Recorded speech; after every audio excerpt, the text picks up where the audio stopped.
Hi guys, it's Kim from AK Fitness. We're going to do some simple exercises that you can do at home just to get that burn whenever you can't get out to one of the classes with me or just to the gym. Okay, we've put together a simple routine which is going to really help you guys, particularly with strong and burn. And what you should find is that some of the exercises that you do today, they might be similar, if not the same to the ones you do in strong and burn, but hopefully there's enough variation in there to keep you interested, and you'll see that they cross over a lot.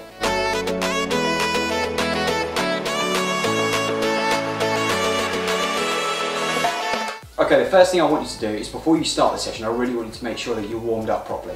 So I want you to spend 3 to 5 minutes doing something which is going to really raise your pulse. That can be anything from running on the spot, star jumps, where you're going to be more adventurous, do a few burpees, things like high knees or flicking your heels. They're all really good ways of sort of promoting that pulse raising and making sure that you've got some sort of active warm-up rather than going straight into a stretch. Once you have done that, into some stretching, I want you to think about activating your hips, really stretching them nice and wide open, sort of getting you ready for the exercises for today. I'd also like to think about really making sure that you stretch the legs as well, so ensuring that you've really given the hamstrings and the glutes a good stretch, but don't neglect the upper body. Make sure that you really have warmed up the shoulders and rotated and stretched out those as well.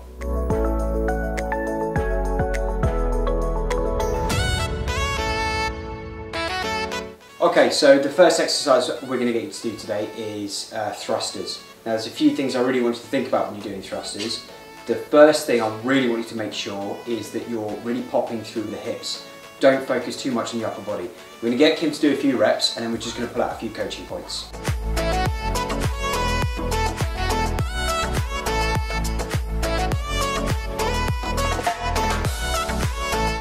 Okay, perfect. So what you can see that Kim's doing really well is when she's coming up, she's really making sure that she opens the hips up and drives through with the glutes. What we don't want to see is two completely separate moves. So we don't want to see Kim coming through, standing up and then pressing.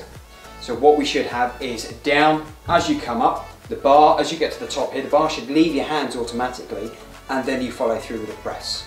Now the way I want you to scale these is we're going to aim for 3 sets, and in each set we're going to do 15 reps. I want you to take a minute's rest between each set.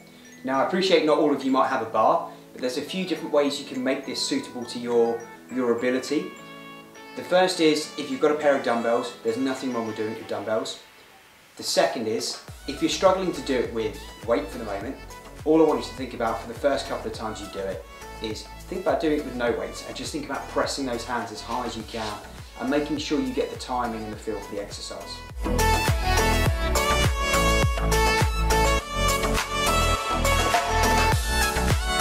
Okay, the second exercise we're going to look at is a reverse lunge. If you do it correctly, it's probably one of the most effective exercises that you can do for overall hip health, leg strength and leg endurance. There's a couple of key points that I want you to think about. We're going to get Kim to demonstrate 1 or 2 reps first and then we'll talk you through things to make sure you do it.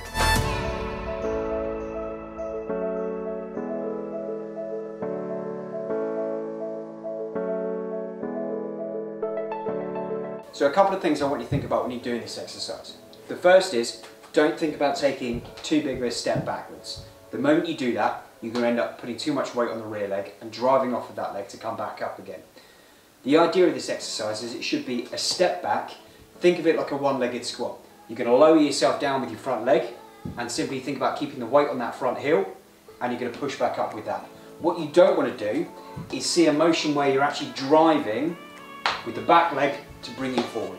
So the same as with the squats, I want you to think about how you can scale these depending upon your level of experience and how comfortable you feel the exercise. Kim's just shown you that exercise with a couple of handheld dumbbells. Nothing wrong with doing that at all. If you feel like that's a bit too much and your balance isn't quite there yet, try doing it without any weights at all. Just get the feel for that initial step back and that up and downwards drive on that front leg. The same with the squats. We want to stick for 3 sets and we're going to do 15 reps.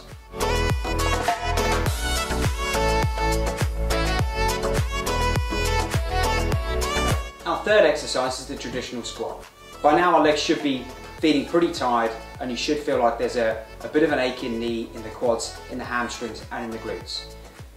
What I don't want you to do is rush the squats, because it's a really good opportunity to sort of finalise that leg development that you've been doing for the first couple of exercises.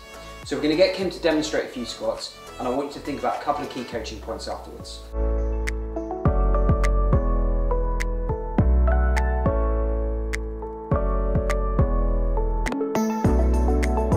A couple of things I want you to think about when you're doing the squat. Where does the weight feel like it is in your feet?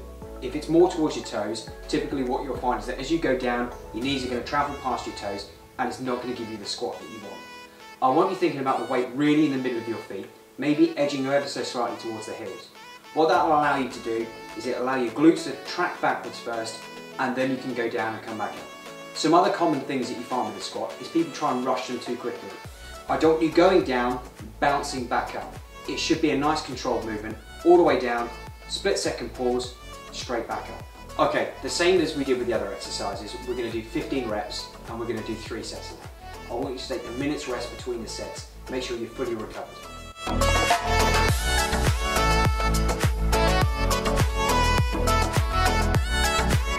Okay, so the next exercise that we're going to be doing is we're going to focus more on the upper part of our body. So we're going to look at doing the, what's it called again? Hand release press ups. Hand release press ups, and Andy's going to demonstrate for you.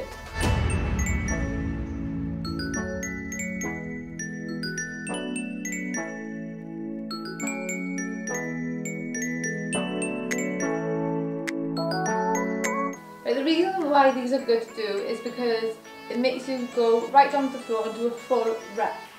Also, because you're going down and then you're taking your hands off the floor, you're actually activating the whole of your top section as well. So what I want you guys to do is do 3 sets of 15 reps and then have a minute rest as well in between. If that is a little bit too much, then obviously you can do the versions where obviously you're resting on your knees. But again, if the hand release is too much for you, just take it out, just make sure that you do a nice press up, it goes as far down as you possibly can.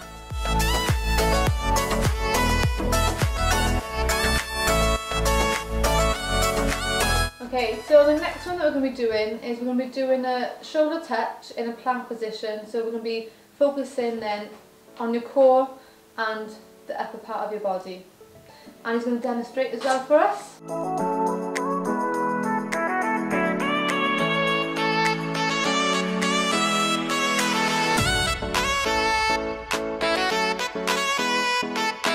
Okay, so what you guys are going to focus on is obviously making sure that you squeeze and make your glutes nice and tight, but also your core as well.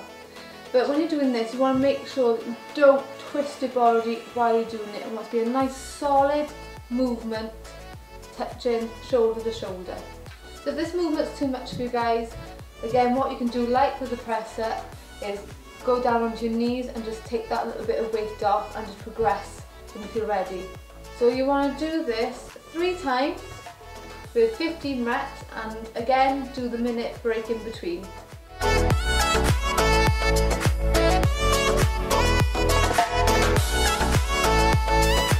Okay guys, so we're at the final exercise now. So what we're going to be doing is doing burpees, but we're going to do it over the bar. So I'm going to demonstrate quickly what that will look like.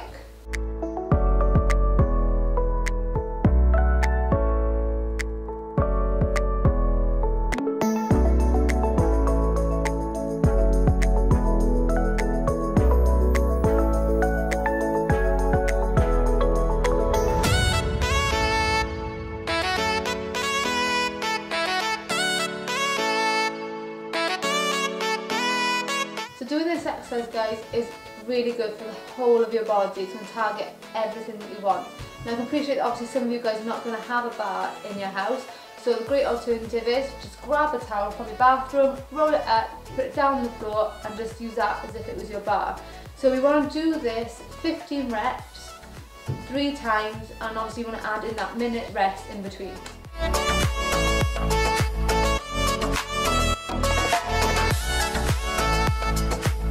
Okay, that concludes the main exercises for today.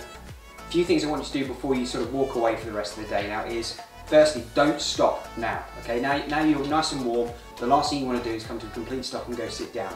What you really should be doing is, again, very much like the warm-up, do 3 to 5 minutes of some kind of active recovery, whether it's walking around the house, jogging on the spot, a few gentle star jumps, just something that's going to cool your core down at the right temperature and at the right rate.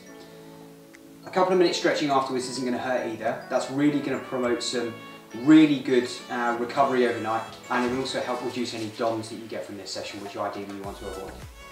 Thank you for watching, guys. I hope you found it useful. If you could just like that button down below, and also if you want to go down to the link that will take you straight to our Facebook and Instagram page and our website page, please check that out and follow us. See you next time.